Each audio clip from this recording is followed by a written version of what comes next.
Muchas gracias al diputado Freddy Guevara. El último orador inscrito soy yo. Espero que el diputado Pedro Carreño, con su habitual urbanidad, preste atención al debate. Bueno, compañeras y compañeros de Cámara, yo he escuchado con mucho detenimiento la intervención del diputado Julio Borges.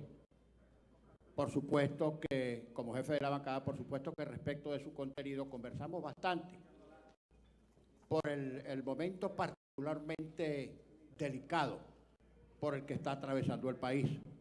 Y por supuesto, escuché también la intervención del diputado Héctor Rodríguez y de Freddy Guevara. Yo creo que si nosotros comenzamos otra vez, y es una permanente tentación que tenemos todos, de comenzar a repetir circularmente nuestros mismos argumentos, vamos a caer exactamente en lo mismo, que es lo que queremos superar.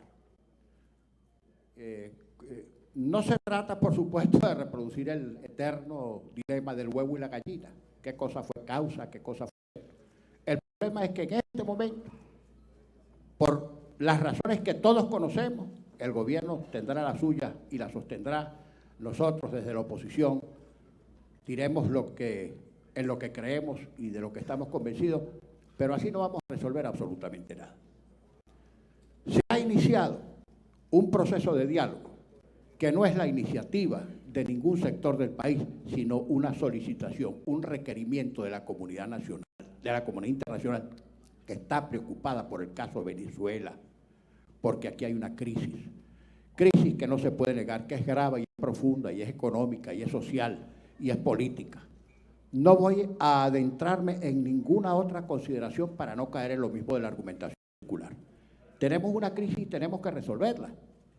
Y ese planteamiento, esa exigencia que está haciendo la comunidad internacional, porque Venezuela se ha convertido en caso y porque si aquí hay un estallido o un problema, sigue agravándose nuestro problema, ese problema se puede irradiar más allá de nuestra frontera y convertirse en un conflicto regional y, cuidado si no mundial, requiere ser resuelta y atendida. Por eso la solicitación y el requerimiento de la comunidad internacional, encabezada nada más y nada menos que por el Vaticano, que si el Vaticano se ha movido a solicitar y a exigir que las partes en controversia, vale decir el gobierno y la oposición venezolana, deban sentarse en una mesa de diálogo para tratar de resolver pacíficamente los conflictos, pues hay que hacerlo. No podemos negarnos esa oportunidad. Más allá de los excesos y de los grupos radicales de parte y parte que no proponen nada viable para salir de esta crisis, sino que al parecer creen que la continuación del conflicto es lo que le da tema para su argumentación, todos pagamos un costo político, sentarnos en la mesa de diálogo, y así tenemos que asumirlo. Ahí hay varios equipos, varios grupos, y hay que asumirlo con coraje y decirlo claramente. Nosotros estamos dispuestos a pagar el costo político. Yo creo que, por cierto, que mínimo que supone sentarse en la mesa de diálogo, porque sería mucho mayor el costo político de negarnos una oportunidad de resolver los problemas de Venezuela.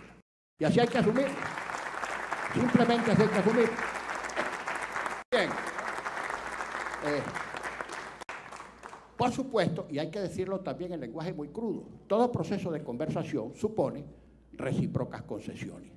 Y para decirlo, transacciones, no en el sentido contractual de la palabra, transacciones, así es. Porque si no hay transacciones, no va a haber acuerdo. Si tú le vas a exigir, al sentarte a la mesa de diálogo, a la otra parte que cumple exactamente con tu vademecum, con tu agenda, la otra parte no lo va a aceptar.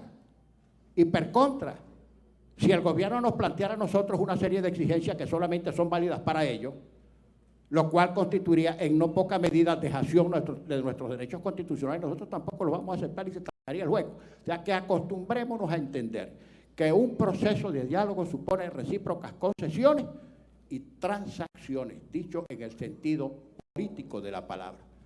Por cierto, que la definición del Código Civil es perfecta, aunque lo define para los contratos. La transacción es un contrato o un negocio por las cuales las partes, mediante recíprocas concesiones, ponen fin a un litigio pendiente o precaven un litigio eventual. Y de eso se trata. Poner fin a los problemas pendientes y precaver los litigios o los problemas eventuales. No voy a recomendarle moringa a nadie, ni siquiera a mi propia bancada.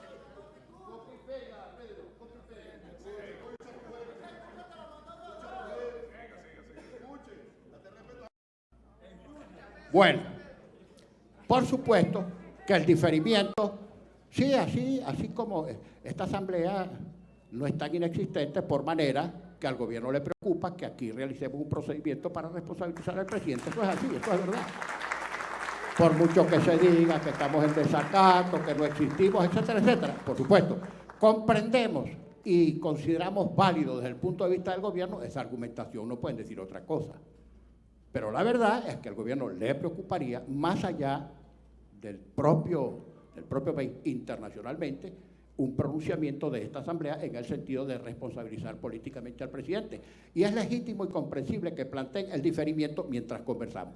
Como es perfectamente posible que nosotros pidamos señales, manifestaciones claras de, por ejemplo, comenzar a liberar presos y detenidos que consideramos políticos y que no tienen por qué estar presos ni detenidos ni privados de libertad desde nuestro punto de vista. Y ese proceso ha comenzado a darse. O sea, nosotros estamos aquí honrando la palabra empeñada en el sentido de comenzar a dar señales de parte y parte para ver si con ese diálogo llegamos a algo. Hasta aquí, para los que se oponen al diálogo, les quiero decir, hemos llegado hasta aquí sin dialogar para que no se le eche la culpa a nadie, sobre todo a nosotros o a ustedes desde el sector de sus radicales. Hemos llegado aquí sin diálogo. Ahora, si hemos llegado aquí sin diálogo, se supone que deberíamos buscar inteligentemente una posibilidad de salir de esta tranca y recurrir al diálogo. Que el diálogo no significa que nadie resigne a su propia posición. A lo mejor, Dios quiera que no, ojalá nuestra voluntad, la de parte y parte, sea lo suficientemente componedora o que nos sirva para resolver la situación.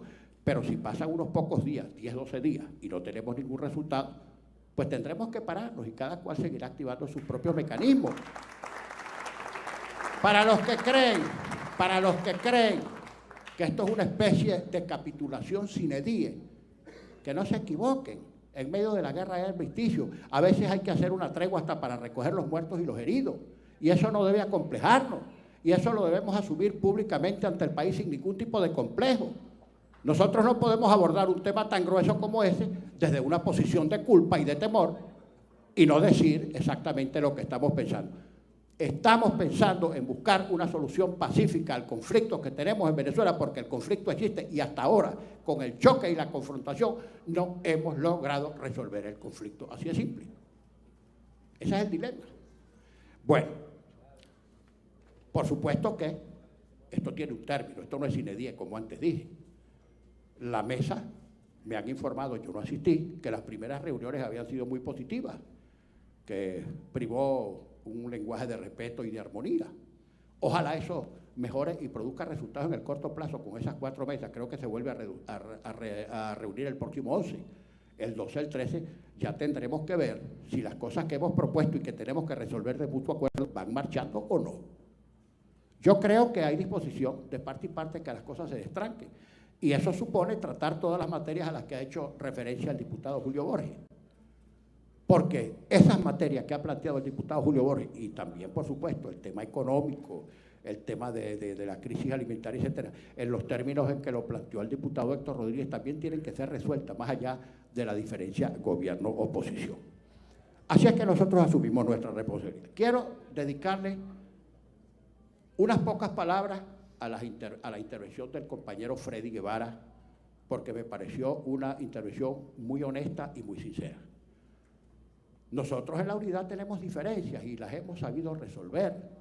Mientras aquí algunos se estaban frotando las manos creyendo que hoy iba a haber una especie de implosión de la mesa de la unidad de su fracción parlamentaria alrededor del tema, escuchamos la intervención de Freddy Guevara muy honesta y muy cabal y muy moderada, defendiendo los principios y la posición que ellos en este momento creen y que es absolutamente respetable, porque no es ninguna posición disparatada, ni insensata, ni irracional la que ellos están sosteniendo, porque en este momento tienen serias dudas y muy graves dolencias por razones de los padecimientos a que se han visto sometidos muchos de sus principales líderes, especialmente Leopoldo, que es el jefe de su partido. Eso es perfectamente comprensible.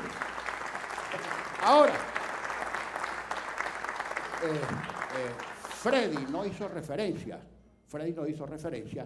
a un comunicado que hace un par de días produjo Voluntad Popular, en el sentido de decir, bueno, en este momento consideramos que no están dadas las condiciones para que nos sentemos, pero si vemos que las condiciones cambian, estamos perfectamente dispuestos a sentarnos en la mesa de diálogo. Eso dice mucho de su buen talante y de su disposición a contribuir en este proceso, en el que ojalá salga ganando toda Venezuela. Así es que yo, de verdad, Freddy, le doy las gracias a ustedes, a Voluntad Popular, por esta posición tan diáfana y tan responsable que han tenido frente a este tema.